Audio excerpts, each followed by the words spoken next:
વિદ્યાર્થી મિત્રો, હવે સૌથી અગત્યનો ટોપિક જોવાનો છે સ્ફટિક ક્ષેત્ર વિભાજન.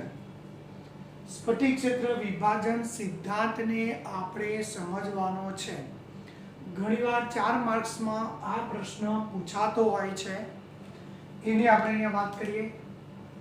તો કહે છે સ્ફટિક ક્ષેત્ર વિભાજન સ્થિર વિદ્યુતીય નમૂના તરીકે ઓળખવામાં આવે છે. કયો? સ્થિર વિદ્યુત નમૂના તરીકે ઓળખવામાં આવે છે. સ્ફટિક ક્ષેત્ર વિભાજનના સિદ્ધાંત પ્રમાણે આપણને જો ખ્યાલ હોય તો ડી ને ટોટલ 5 પેટા કક્ષકો હોય: dxy, dyz, dzx, dx2 - y2, dz2. એમાં આ ત્રણને અક્ષ વચ્ચેની કક્ષકો કહેવાય. જો હું dxy દોરું એ તમને ખ્યાલ આવે. આ રીતે આપણે 11માં જોઈ ગયા આપણે, અને અહીંયા z હોય પણ xy એટલે આ x અને y ની વચ્ચે હોય. જો એટલે એને અક્ષ વચ્ચેની કક્ષકો કીધી. અને આ જે બે કક્ષકો છે ડેલ્ટા x2 - y2 અને dz2, જો તમને યાદ હોય તો dz2 આપણે આ રીતે દોરતા હતા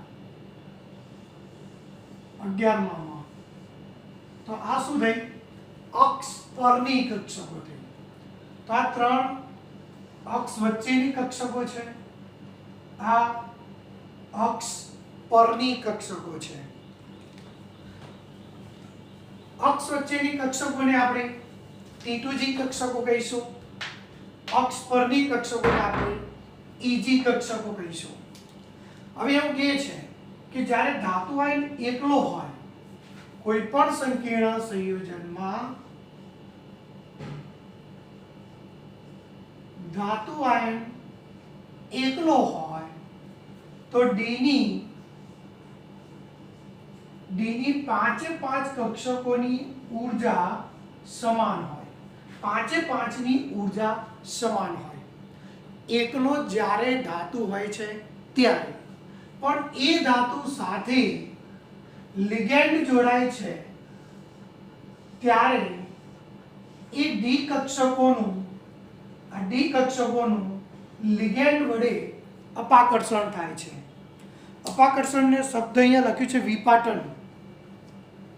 શું કરે છે? વિપાટન કરે છે, મતલબ અપાકર્ષણ કરે છે. લિગેન્ડ 5 ડી કક્ષકોનું શું કરશે? અપાકર્ષણ કરે છે. માટે આ 5 કક્ષકો વચ્ચે ઊર્જાનો તફાવત જોવા મળશે. ઊર્જા જુદી જુદી બનશે, જેને કહીશું સ્ફટિક ક્ષેત્ર વિભાજન. ફરીથી સ્થિર વિદ્યુતીય નમૂનો છે, ધાતુ આયન એકલો હોય ત્યારે 5 કક્ષકો, ડી ની 5 કક્ષકોની ઊર્જા સમાન હોય છે. પણ જ્યારે ધાતુ સાથે લિગેન્ડ જોડાય છે ત્યારે એ પાંચેયની ઊર્જામાં તફાવત જોવા મળશે. હવે એ તફાવત પહેલા આપણે જોઈશું અષ્ટફલકીય સંખ્યા. બે પ્રકારના હોય, અષ્ટફલકીય હોય અને ચતુષ્ફલકીય હોય. અષ્ટફલકીય એટલે કે 6 લિગેન્ડ હોય. ચતુષ્ફલકીય મતલબ 4 લિગેન્ડ હોય. યાદ રાખજો, બે માટે આપણે જોવાનું છે, અષ્ટફલકીય અને ચતુષ્ફલકીય, સમચતુષ્ફલકીય માટે. પહેલા અષ્ટફલકીય માટે જોઈએ. ધાતુ આયન ડી ની 5 કક્ષકોની ઊર્જા સમાન હતી. જ્યારે લિગેન્ડ જોડાયો ત્યારે અક્ષ વચ્ચેની કક્ષકોનું અપાકર્ષણ ઓછું થાય અને અક્ષ પરની કક્ષકોનું અપાકર્ષણ વધારે થાય. અપાકર્ષણ મતલબ વિપાટન. વાક્ય રચના ધ્યાન રાખજો. તો આનું અપાકર્ષણ વધારે થાય એટલે કે EG કક્ષકોનું અપાકર્ષણ વધારે થશે તો એની ઊર્જા વધારે વધશે. જો અને અક્ષ વચ્ચેની કક્ષકોનું અપાકર્ષણ ઓછું થાય તો એની ઉર્જા ઓછી વધશે. જો આની વધારે વધી, આની ઓછી વધી. ફરીથી લિગેન્ડના કારણે અક્ષ વચ્ચેની કક્ષકોનું અપાકર્ષણ ઓછું થાય તો એની ઉર્જા ઓછી રહેશે, અને અક્ષ પરની કક્ષકોનું અપાકર્ષણ વધારે થાય છે, મતલબ ઈજી કક્ષકોની ઉર્જા વધારે રહેશે. અને ઈજી અને T2G વચ્ચે જે તફાવત આવ્યો એને ડેલ્ટા 0 કહેવાય, જેને કહેવાય સ્ફટિક ક્ષેત્ર વિભાજન ઊર્જા. હવે અહીંયા જોવાનું છે. જુઓ, ઈજી ની કેટલી વધશે અને આની કેટલી ઘટશે, તો ધ્યાન રાખજો 3/5 ડેલ્ટા 0 જેટલી વધશે, 2/5 ડેલ્ટા 0 જેટલી શું થશે, ઘટશે. તમારે ધ્યાન રાખવાનું છે આ ઉલટું હોય, 3 નીચે છે, ટોટલ 5, તો 3/5 ભાગની વધશે, 2/5 ભાગની ઘટશે. ટોટલ કરો તો ડેલ્ટા G0 થાય. જુઓ તો Eg માં 3/5 ડેલ્ટા G0, ડેલ્ટા G0 એટલે સ્ફટિક ક્ષેત્ર વિભાજન ઊર્જા. વિભાજન ઊર્જા એટલે કે વિપાટન ઊર્જા પણ કહે છે. એટલે કે 3/5 જેટલો વધારો થશે Eg માં, 2/5 જેટલો T2G માં ઘટાડો થશે. વાક્યને સમજવાના છે. જે વાક્ય બોલું છું એ જ પ્રમાણે થિયરી તમારે લખવાની છે. હવે ફરીથી તો વિપાટન ઊર્જા મતલબ ડેલ્ટા 0. ડેલ્ટા 0 નો આધાર કોના ઉપર છે? લિગેન્ડ ઉપર છે. જો પ્રબળ લિગેન્ડ હશે તો વિપાટન વધુ કરશે, ડેલ્ટા 0 વધુ મળશે. લિગેન્ડની પ્રબળતા ઓછી હશે તો અપાકર્ષણ ઓછું કરશે, અપાકર્ષણ ઓછું કરશે તો તફાવત ઓછો મળશે. ફરીથી સ્ફટિક ક્ષેત્ર વિભાજન ઊર્જાનો આધાર કોના પર છે? લિગેન્ડની પ્રબળતા પર. પ્રબળ લિગેન્ડ હશે તો તફાવત વધુ મળશે, નિર્બળ લિગેન્ડ હશે તો સ્ફટિક ક્ષેત્ર વિભાજનનો તફાવત ઓછો મળશે. ચલો, ખ્યાલ આવી ગયો. તો હવે આપણે અહીંયા વાત કરવાની છે ઇલેક્ટ્રોનની ગોઠવણી, પણ એના માટે આપણે પહેલા લિગેન્ડની પ્રબળતાનો ક્રમ જોઈ લઈએ. આપણે અહીંયા જુઓ, હું લખું છું, ધ્યાન રાખજો, યાદ કરવાના છે તમારે. એટલે હું અહીંયા ક્રમ લખું છું,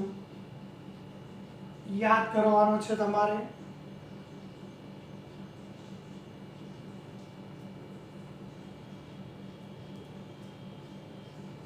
MCQ માટે પણ ક્રમ પૂછાય, થિયરીમાં લખવા વખતે પણ તમારે કામ આવશે, ધ્યાન રાખવાનું છે.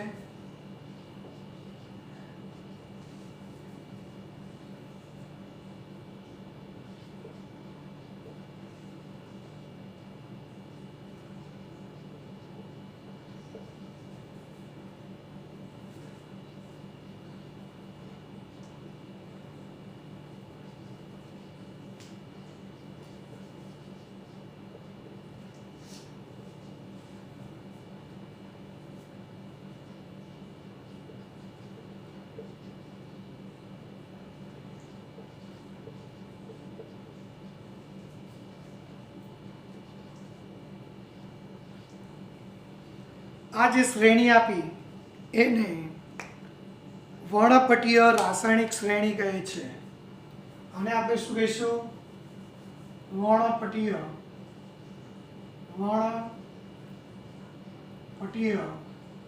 રાસાયણિક શ્રેણી, અથવા એને સ્પેક્ટ્રોકેમિકલ શ્રેણી કહે છે. સ્પેક્ટ્રોકેમિકલ શ્રેણી નામથી ઓળખાય. ચલો એકવાર યાદ કરવાનો પ્રયત્ન કરો. આયોડો, બ્રોમાઇડો, થાયોસાયનેટો,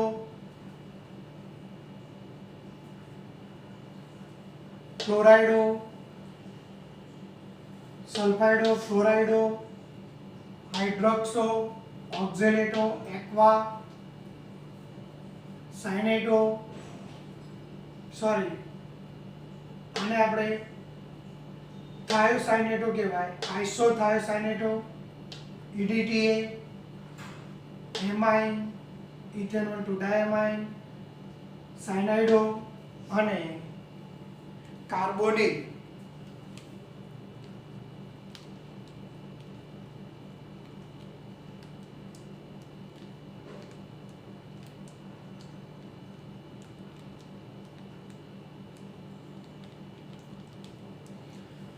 ચલો શોર્ટ ફોર્મ ને આધારે યાદ કરવાનો પ્રયત્ન કરીએ. આપણે શોર્ટ ફોર્મ બનાવીશું. આબો,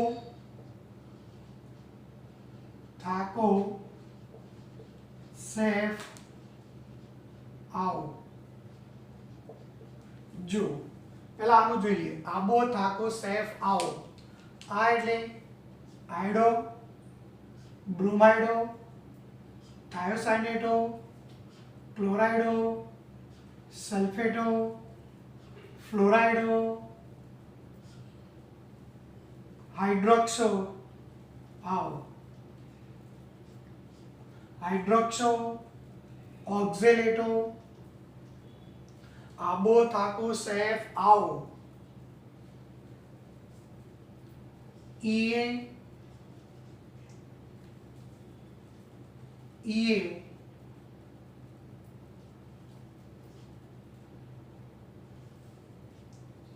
ઈના સામો. આબો, થાકો, સેફ, આવો. ફરીથી iodo, bromo, thiocyanato, chlorido, sulphato, fluorido, hydroxo, oxalato, aqua, isocyanato, isothiocyanato, EDTA,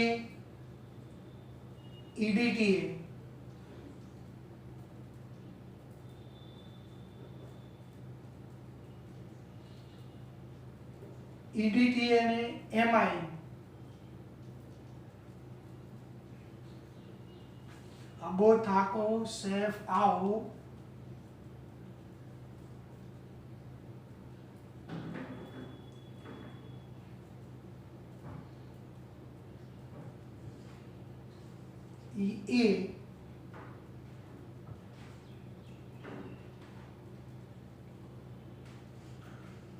EA, ઈના સામા.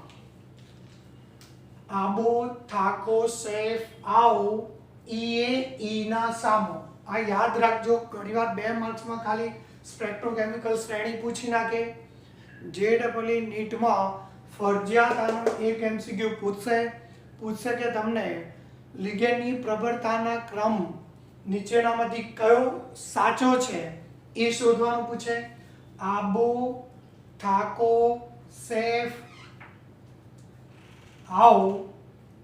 ઈના સામો. ચલો હા એટલે હાઇડ્રોક્સો, O એટલે ઓક્ઝેલેટો,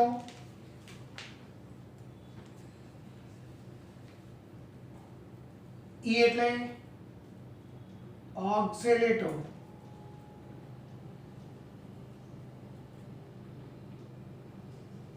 OA ઓક્ઝેલેટો, S2 એટલે એક્વા,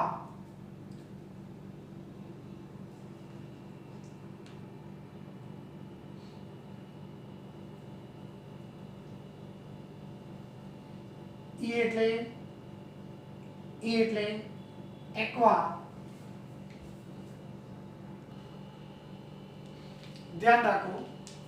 આબો, થાકો, સેફ, આવો. પાસા ઈના સામો. આબો, થાકો, સેફ, આવો. પાસા ઈએ ઈના સામો. ફરીથી આ એટલે આયડો, bromo, thiocyanato, chlorido, sulphato, fluorido, hydroxo, ઓક્ઝેલેટો. પા એટલે પાણી તરીકે યાદ રાખવાનું, પાણી. સાયનાઇડો, આ થાયોસાયનાઇડો રાખો, આને સાયનાઇડો શબ્દ, આ બેમાં ખાસ ધ્યાન રાખવાનું છે. આઇસોસાયનાઇડો, આઇસોથાયોસાયનાઇડો છે. પાસા એટલા માટે રાખ્યું છે, નહીં તો આ કરવું પડે. આ એટલે આઇસોથાયોસાયનાઇડો, પણ પાસા રાખ્યું છે એટલે સાયનાઇડ શબ્દ વપરાય. સાયનાઇડ વાળા 3 છે. પહેલો થાયોસાયનેટો, પછી આઇસોથાયોસાયનેટો અને સાયનેટો. ઈ એટલે ઇથિલિન ડાયામાઇન, એમાઇન, ઈએન, સાયનેટો અને કાર્બન મોનોક્સાઇડ અથવા સાકા યાદ રાખશો તો પણ ચાલશે. સાકા. આબો, તાકો, સેફ, હાઉ, પાસા, ઈએ અથવા આમ આવો આ રીતે રાખો. ચલો વાંધો નહીં. આવો તો આલ્કોહોલ બોલવાનું. OH ને આલ્કોહોલ તરીકે યાદ રાખવાનું. ફરીથી આબો, થાકો, સેફ, આવ, પાસા, ઈએ ઈના સામો. શોર્ટ ફોર્મ ને આધારે આ યાદ રાખવાનું. જો થિયરીમાં લખવાનું પૂછાય તો કોઈ પ્રશ્ન નથી. આમાંથી 50% કે 60 કે 70% લખશો તો પણ ચાલશે. એટલે શોર્ટ ફોર્મ યાદ હશે તો એમનેમ તમને એટલા યાદ રહી જશે. ફરીથી આબો, થાકો, સેફ, આવ. આબો, થાકો, સેફલી એટલે કે સેફ, આવ. પાછા ઈએ ઈના સાકા. પાસા, ઈએ ઈના સાકા. ચલો ધ્યાન રાખવાનું છે. એટલે આ જે શ્રેણી આવીને સ્પેક્ટ્રોકેમિકલ શ્રેણી કહે છે. લિગેન્ડની પ્રબળતાનો ક્રમ છે. જો કાર્બોનિલ હોય તો ડી કક્ષકોનું અપાકર્ષણ વધારે કરશે, તફાવત વધારે જોવા મળશે. એટલે કે લિગેન્ડની પ્રબળતાનો ક્રમ આપ્યો જેને સ્પેક્ટ્રોકેમિકલ શ્રેણી કહે છે. હવે પ્રશ્ન અહીંયા ધ્યાન રાખો કે પ્રશ્ન અહીંયા ડી માં 1, 2 કે 3 ઇલેક્ટ્રોન હોય ત્યાં સુધી કોઈ પ્રશ્ન જ નથી. જો ડી માં 1 ઇલેક્ટ્રોન આવે તો અહીંયા, બીજો અહીંયા, ત્રીજો અહીંયા જશે. કોઈ પ્રશ્ન નથી. પ્રશ્ન ક્યાંથી છે કે ડી માં 4 ઇલેક્ટ્રોન હોય. ધ્યાન રાખજો. હવે 4 ઇલેક્ટ્રોન હોય તો શક્યતા 2 છે. કાં તો T2Z 3 EZ1 થાય, એટલે કે 3 અહીંયા ગોઠવાય, ચોથો અહીંયા જાય.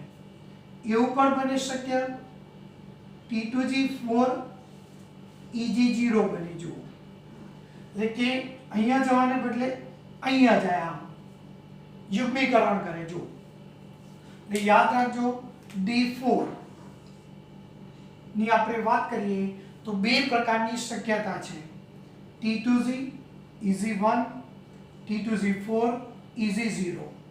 હવે અહીંયા જે ચોથો ઇલેક્ટ્રોન છે, ચોથો ઇલેક્ટ્રોન એના જોડે ઊર્જા હોય અને એ ઊર્જાને આપણે P કહીશું.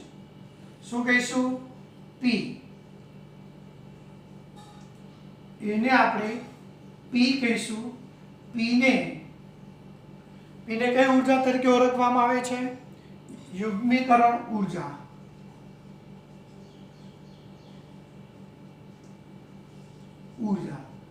જો હું એક એક્ઝામ્પલ આપું, માનો કે આ તફાવત 15 જૂલ જેટલો છે, સમજી લો. પણ અહીંયા જે ઇલેક્ટ્રોન છે એટલે એને આવ્યું ડેલ્ટા G0 15. વાક્ય રચના ધ્યાન રાખજો. પણ અહીંયા જે ઇલેક્ટ્રોન છે, આ જે ચોથો ઇલેક્ટ્રોન હતો એના જોડે શું છે? યુગ્મીકરણ ઊર્જા. માનો કે 18 છે. કેટલી છે? 18. તો એ ઇલેક્ટ્રોન કૂદીને ક્યાં જતો રહેશે? ઉપર જશે. p કેટલી છે? 18 છે. ઇલેક્ટ્રોન જોડે આ કૂદવા માટે કેટલી ઊર્જા જોઈએ? 15 જોઈએ. પણ 15 કરતા વધારે છે માટે ઇલેક્ટ્રોન અહીંથી કૂદીને ક્યાં જતો રહેશે? ઉપર. એટલે કે ડેલ્ટા G0 કરતા p વધારે હોય તો ઇલેક્ટ્રોન કૂદીને ક્યાં જાય? ઉપર જશે. ઉપર જશે મતલબ આ ટાઈપની રચના જોવા મળશે. પરંતુ માનો કે આ તો ફિક્સ હોય, કારણ કે જેવો લિગેન્ડ આવશે એ પ્રમાણે આ જોવા મળશે. પણ માનો કે ઇલેક્ટ્રોન જે ચોથો ઇલેક્ટ્રોન હતો એના જોડે યુગ્મીકરણ ઊર્જા 12 જ છે. જો અહીંયા જોઈએ આપણે આ 15 તો ફિક્સ છે. ઇલેક્ટ્રોન જોડે યુગ્મીકરણ ઊર્જા 12 છે, સમજી લો. સોરી, આ આપણે 18 રાખીએ છીએ. હવે આ જે તફાવત છે એ તફાવત 25 જૂલ આવે. તફાવત 25 જૂલ આવે. તો જો ઇલેક્ટ્રોન જોડે તો કેટલી ઊર્જા છે?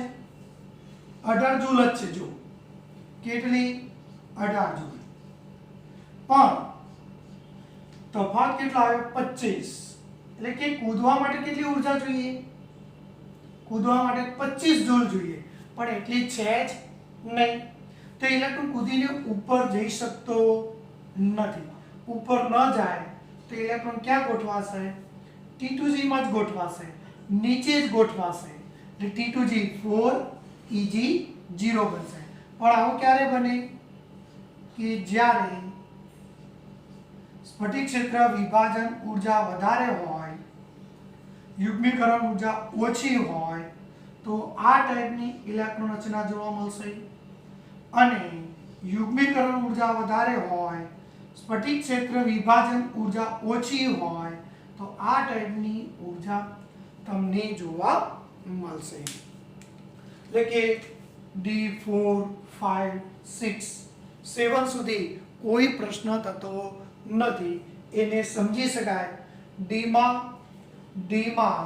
1 2 3 આવે તો કોઈ પ્રશ્ન જ નથી, કારણ કે 1 2 3 એ T2G માં જ ગોઠવાશે. પછી ઇલેક્ટ્રોનની ગોઠવણીમાં આવશે ફેરફાર. એ ક્યાંથી આવશે? કે 4 હોય ત્યારે આવે. ફરીથી આને સમજાવવાનો પ્રયત્ન કરું, ધ્યાન રાખજો. સ્ફટિક ક્ષેત્ર વિભાજન એટલે સ્થિર વિદ્યુતીય નમૂનો કહે છે. એમાં એવું કીધું છે કે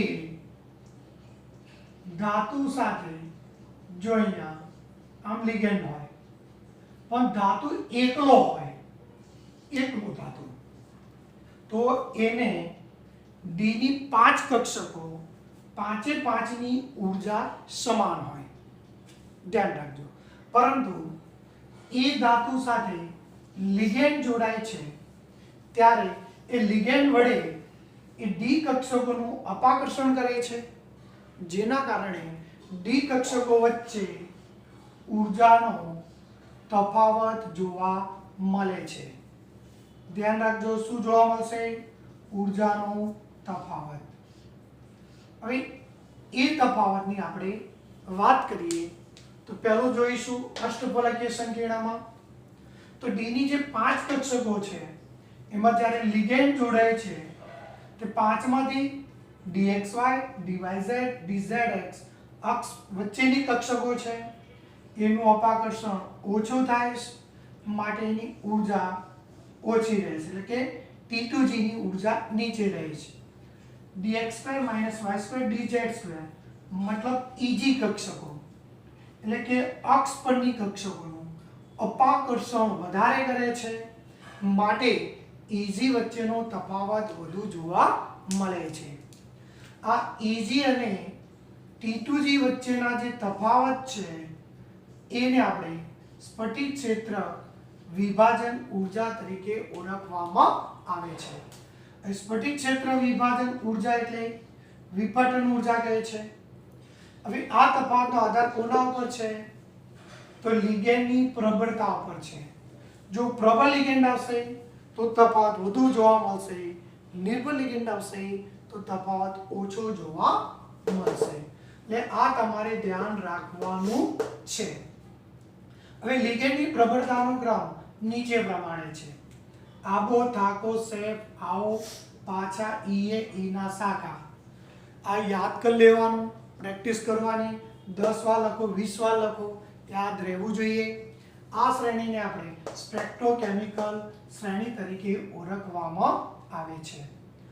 હવે વાત કરીએ તો ડીમાં 1, 2 કે 3 ઇલેક્ટ્રોન હોય તો ગોઠવણીમાં કોઈ પ્રશ્ન થતો નથી. એ T2G માં જ આવશે, જોજો. પરંતુ ડીમાં 4 હોય ત્યારે બે પ્રકારની શક્યતા છે. હવે કોઈ પણ ઇલેક્ટ્રોન જોડે યુગ્મીકરણ ઉર્જા હોય, યાદ રાખજો, યુગ્મીકરણ ઉર્જા વધારે હોય સ્ફટિક ક્ષેત્ર વિભાજન કરતા, તો ઇલેક્ટ્રોન ચોથો કૂદીને ક્યાં જશે? ઊંચી ઉર્જા સ્તરમાં. આ વધારે હોય તો ઊંચી ઉર્જા સ્તરમાં જાય તો T2G માં 3, EG માં 1 આવશે. અને જો સ્ફટિક ક્ષેત્ર વિભાજન ઉર્જા વધારે હોય તો ઇલેક્ટ્રોન કૂદીને ઉપર જઈ શકતો નથી, એટલે ક્યાં રહેશે? નીચે રહેશે.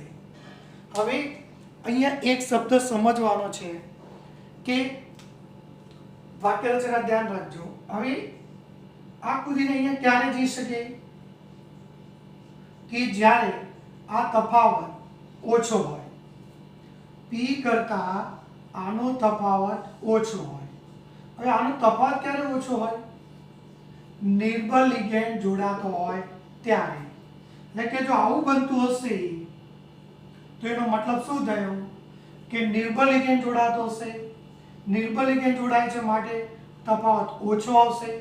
તફાવત ઓછો આવે તો યુગ્મીકરણ ઉર્જા આપોઆપ સુધી જશે, વધી જશે. એટલે ઇલેક્ટ્રોન ક્યાં જશે? ઊંચી ઉર્જા સ્તરમાં, એટલે કે EG માં જશે. હવે જો આવું ક્યારે બને? જુઓ તો આ તફાવત વધારે આવે. આ તફાવત વધારે ક્યારે આવે? કે પ્રબળ લિગેન્ડ જોડાય ત્યારે. પ્રબળ લિગેન્ડ જોડાશે તો ડેલ્ટા 0 નું મૂલ્ય વધી જશે. ડેલ્ટા 0 નું મૂલ્ય વધી જાય, સમજી લેજો, ડેલ્ટા 0 નું મૂલ્ય વધી જાય તો શું થશે? ઇલેક્ટ્રોન ઊંચી ઉર્જા સ્તરમાં EG માં જઈ શકતો નથી, તો એ ચોથો ઇલેક્ટ્રોન ત્યાં નીચે જ ગોઠવાશે. એટલે કે આવું ક્યારે બને? કે જ્યારે અહીંયા જે જોડાનાર પ્રબળ લિગેન્ડ હોય, પ્રબળ લિગેન્ડ હશે ત્યારે આવું બનશે, અને નિર્બળ લિગેન્ડ હશે ત્યારે આ ટાઈપની રચના જોવા મળશે. એટલે આ રીતે આખા પ્રશ્નને યાદ રાખવાનો છે. આનો સ્ક્રીનશોટ લઈ લેજો અને પછી આના આધારે જ આખો પ્રશ્ન લખવાનો છે. ઝેરોક્સમાં મેં તમને બધું લખીને આપેલું છે, એટલે ધ્યાન રાખજો.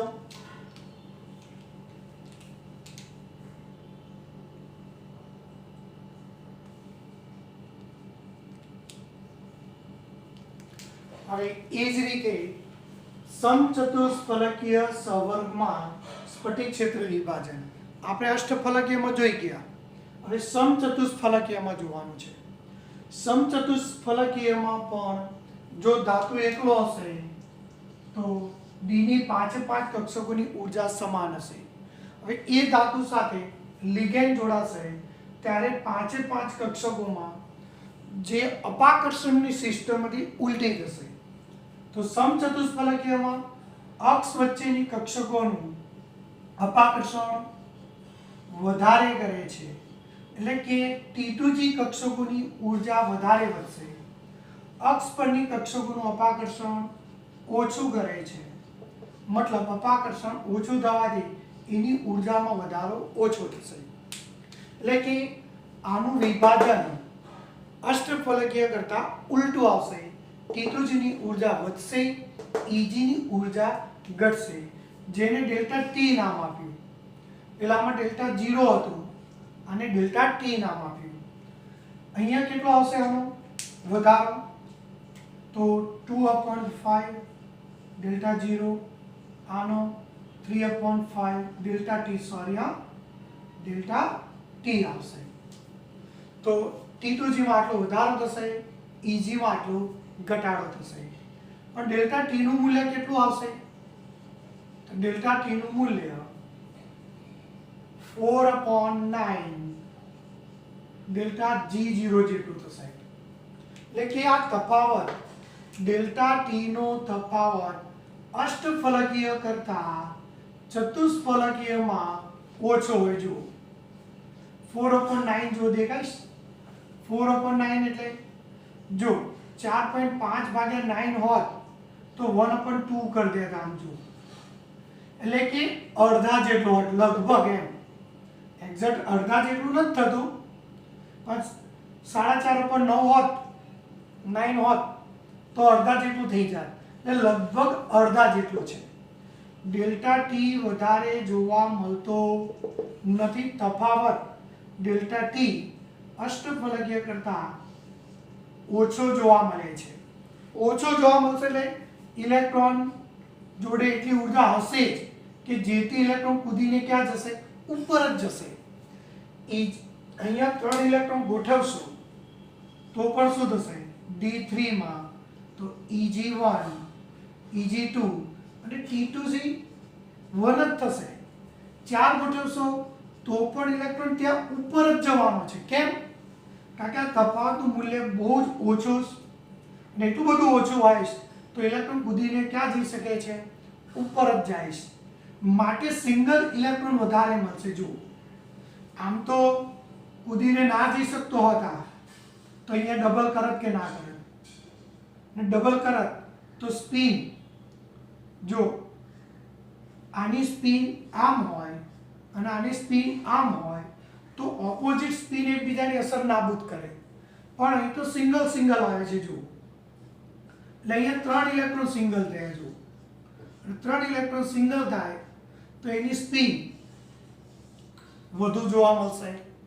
એટલે કે ઓછી સ્પિન વાળા, વધુ સ્પિન વાળા સમચતુષ્ફલકીયમાં સંકીર્ણ સવર્ગ સંયોજનો વધુ સ્પિન વાળા જોવા મળશે. વધુ સ્પિનનો મતલબ ઓછી સ્પિન વાળા ઓછા જોવા મળશે. જેની સ્પિન ઓછી હોય એ વધારે જોવા મળતા નથી. એટલે આ ધ્યાન રાખવાનું છે. ઓછી સ્પિન વાળા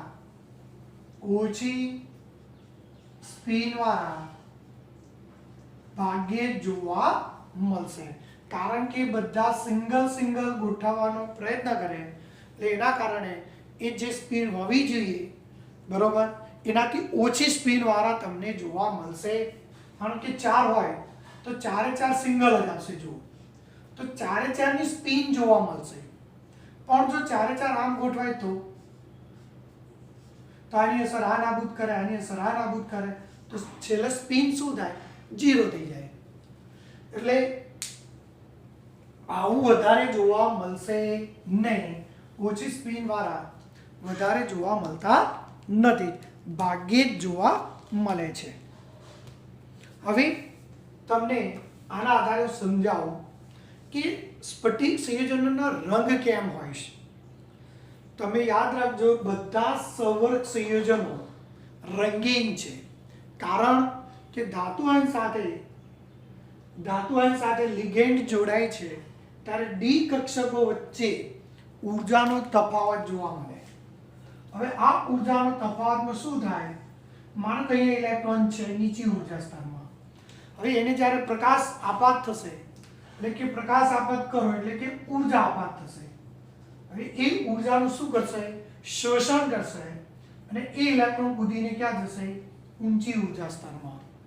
પણ એ ઇલેક્ટ્રોન ત્યાં કાયમી રહેતો નથી. પાછો ઇલેક્ટ્રોન ક્યાં આવશે? નીચી ઊર્જા સ્તરમાં. અને પાછો ઊંચી ઊર્જા સ્તરમાંથી નીચી ઊર્જા સ્તરમાં જાય તો ઊર્જા શું કરે? મુક્ત કરે, ઊર્જા ઉત્સર્જિત કરે. અહીંયા ઊર્જાનું પહેલા શું કર્યું? શોષણ. ઇલેક્ટ્રોન કૂદીને ક્યાં ગયો? ઉપર. અહીંયા શું થયું? ઊર્જાનું ઉત્સર્જન કર્યું. ઇલેક્ટ્રોન કૂદીને ક્યાં આવશે? પાછો નીચે આવશે. આ ઉત્સર્જિત ઊર્જા એટલે કે શું થયું? શોષણ શાનું કર્યું? તો પ્રકાશના કિરણનું કર્યું. તો ઉત્સર્જન પણ શાનું કરશે? પ્રકાશના કિરણનું કરશે, માટે આપણે એની અંદર ચોક્કસ રંગના પ્રકાશનું ઉત્સર્જન કરે છે, ચોક્કસ રંગના પ્રકાશનું ઉત્સર્જન કરે છે, માટે તે એની અંદર રંગ જોવા મળે છે. તો આ સ્ફટિક ક્ષેત્ર વિભાજન મતલબ ડી કક્ષકો વચ્ચે ઊર્જાનો જે તફાવત જોવા મળે છે એના કારણે સ્ફટિક સવર્ગ સંયોજનોમાં રંગ જોવા મળે છે. એટલે આના વિશે આપણે હમણાં ચર્ચા કરીએ છીએ, ધ્યાન રાખજો. જોઈએ સવર્ગ સંયોજનોનો રંગ. હવે કહે છે કે સવર્ગ સંયોજનોના રંગ જુદા જુદા હોય તો તમે જોઈ શકો છો કે આ સવર્ગ સંયોજનો છે એમના રંગ તમને આ જોવા મળશે. હવે કેમ રંગ છે થોડીક આગળ વાત કરીએ, એની પણ થોડીક વાત કરું કે જ્યારે ધાતુ આયન સાથે લિગેન્ડ જોડાય છે ત્યારે ડી કક્ષકોની ઊર્જાનો તફાવત જોવા મળશે. આ E1 છે, આ E2 છે, એટલે કે આ T2G છે અને આ EG કક્ષક છે. હવે અહીંયા રહેલો ઇલેક્ટ્રોન સૂર્યમાંથી આવતા પ્રકાશના ચોક્કસ રંગનું શોષણ કરશે. ચોક્કસ રંગના પ્રકાશનું ચોક્કસ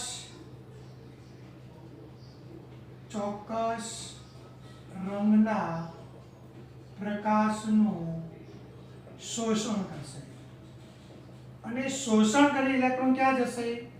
ઊંચી ઉર્જા સ્તરમાં જશે.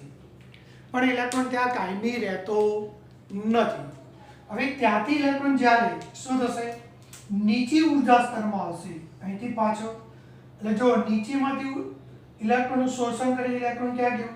ઊંચી ઉર્જા સ્તરમાં. તો ચોક્કસ રંગના પ્રકાશનું શું કર્યું? શોષણ. હવે ઇલેક્ટ્રોન ઊંચી ઉર્જા સ્તરમાંથી ક્યાં આવશે? નીચી ઉર્જા સ્તરમાં આવશે. તો પણ ચોક્કસ રંગના પ્રકાશનું ઉત્સર્જન કરે છે. ધ્યાન રાખજો. એટલે કે શોષાતો પ્રકાશનો રંગ જુદો હશે, ઉત્સર્જિત પ્રકાશનો રંગ જુદો હશે. જે ઉત્સર્જિત પ્રકાશનો રંગ છે એને આપણે સંકીર્ણ સંયોજનના રંગ તરીકે ઓળખીએ છીએ. જો માનો કે આ સંકીર્ણ હોત તો પીળા રંગના પ્રકાશનું શોષણ કરે છે, જાંબલી રંગના પ્રકાશનું ઉત્સર્જન કરે છે. જો આ હોત તો વાદળી લીલા રંગના પ્રકાશનું શોષણ કરે છે, લાલ રંગના પ્રકાશનું ઉત્સર્જન કરે છે. લાલ રંગના પ્રકાશનું ઉત્સર્જન કરે છે માટે આનો રંગ લાલ દેખાશે. એ જ રીતે અહીં આવો તમે જુઓ, ટિટેનિયમ H2O+3 એ વાદળી લીલા રંગના પ્રકાશનું શોષણ કરે છે અને ઉત્સર્જિત પ્રકાશ કયો છે? જાંબલી રંગનું કરે છે. હવે જાંબલી રંગનું ઉત્સર્જન કરશે માટે ટિટેનિયમ H2O6 એ જાંબલી રંગનો દેખાય છે. પણ આ રંગ માટે જવાબદાર કોણ છે? તો ધાતુ આયન સાથે જોડાયેલા લિગેન્ડ છે.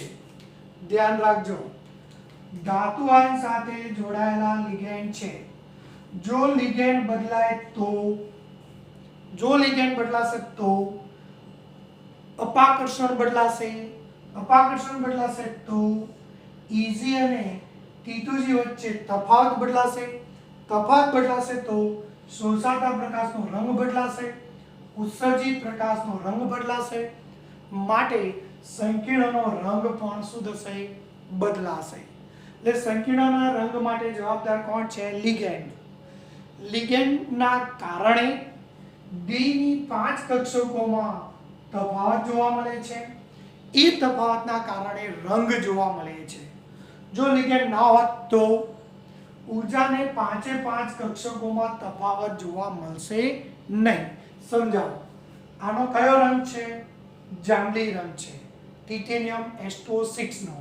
પણ એના માટે જવાબદાર કોણ છે? H2O છે. હવે આને સખત ગરમ કરો. સખત ગરમ કરતા પાણી સુધી જશે, H2O ઉડી જશે, 6H2O જતા રહેશે, ખાલી વધશે શું? ટિટેનિયમ પ્લસ 3 વધશે. પણ ટિટેનિયમ પ્લસ 3 એકલો હશે તો જે તફાવત હતો એ જતો રહેશે. પાંચેયનો તફાવત, Eg ની પાંચે કક્ષકનો તફાવત એક સરખો થઈ જશે. એટલે કે અહીંયા તફાવત જોવા મળશે નહીં. Eg અને T2G વચ્ચે જે તફાવત હતો એ કોના કારણે હતો? H2O ના કારણે હતો. પણ H2O જતો રહ્યો ગરમ કરવાથી તો એ તફાવત પણ જતો રહેશે. તફાવત જતો રહેશે તો ઇલેક્ટ્રોન કૂદીને ઊંચી ઉર્જા સ્તરમાં જવાનો કે આવવાનો પ્રશ્ન ઊભો થતો નથી, કારણ કે પાંચે પાંચની ઉર્જા કેવી થઈ જશે? સમાન. અને એના કારણે એ રંગવિહીન બને છે. ધ્યાન રાખજો. એટલે કે એનો રંગ સફેદ થઈ જશે. ફરીથી વાક્ય રચના ધ્યાન રાખજો. આનો જાંબલી રંગ કોના કારણે હતો? H2O લિગેન્ડના કારણે હતો. પણ અંદર રહેલા H2O ને એ સખત ગરમ કર્યો, H2O ઉડી ગયા તો દ્રાવણ આપોઆપ રંગવિહીન થઈ જશે. હવે રંગવિહીન થશે એનો મતલબ એવો થયો કે રંગ માટે જવાબદાર કોણ હતું? લિગેન્ડ હતો. એ જ વસ્તુ હજુ વધારે સરળતાથી આપણે સમજવાનો પ્રયત્ન કરીએ એટલે વધારે ખ્યાલ આવશે તમને. આ ધ્યાન રાખજો તફાવત. હવે અહીંયા જોઈએ આપણે એક નિકલ H2O6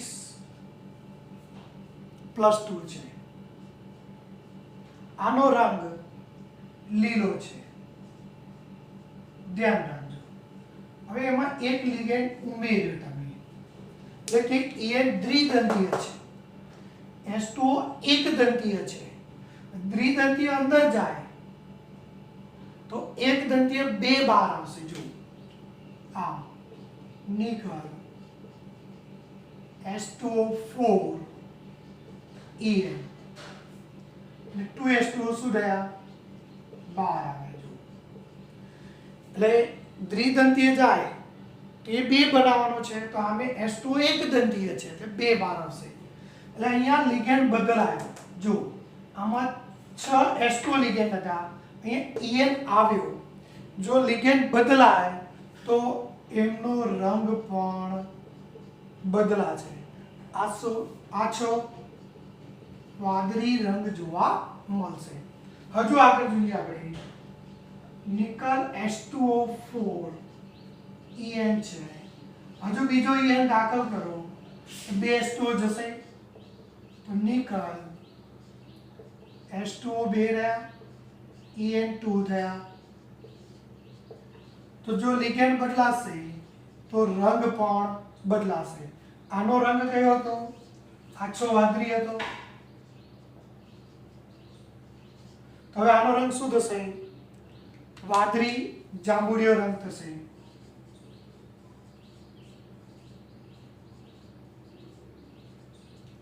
હજુ પાછું શું કરો? H2O કાઢો અને En ઉમેરો તો શું થશે? હજુ એક બે H2O કાઢ્યા, En3 કર્યું. જો લિગેન્ડ શું થયો? બદલાયો. તેનો રંગ પણ બદલાશે અને જાંબલી રંગ બનશે. કયો રંગ બનશે? જાંબલી રંગ. એનો મતલબ શું થયો કે લિગેન્ડ બદલાય તો તેમના રંગ પણ બદલાય. આ તમારે ધ્યાન રાખવાનું છે. એટલે કે સંવર્ગ સંયોજનોના રંગ માટે જવાબદાર કોણ છે? લિગેન્ડ. જો આવા તો લાખો સંયોજનો છે, બધાના રંગ તમારે યાદ રાખવાના નથી, ખાલી આના યાદ કરવાના અને આ જે આપ્યા છે એના જ યાદ કરવાના. બધા યાદ કરવાની કોઈ જરૂર નથી. આના બહારના બીજો કોઈ રંગ પૂછાશે પણ નહીં, અને પૂછાય તો તમને નહીં કે મને કોઈને પણ યાદ હોય નહીં. આટલા આપણને આપેલા છે એટલે આપણે યાદ કરવાના. પૂછાવાની શક્યતા પણ બહુ જ ઓછી છે, એટલે એનું પણ તમે ટેન્શન લેતા નહીં. એટલે આને તમારે ધ્યાન રાખવાનું છે, આને તમારે સમજવાનું છે અને એના આધારે પ્રશ્નને તૈયાર કરવાનો છે. જો 2 પ્રશ્નો આજે જે ચલાવ્યા ખૂબ જ અગત્યના છે, એને ધ્યાનમાં રાખીને તૈયારી કરવાની છે, એટલે તમને પ્રશ્ન થાય નહીં. એટલે થોડુંક ધ્યાન રાખજો અને જોડે જોડે એ રીતે તૈયારી કરજો.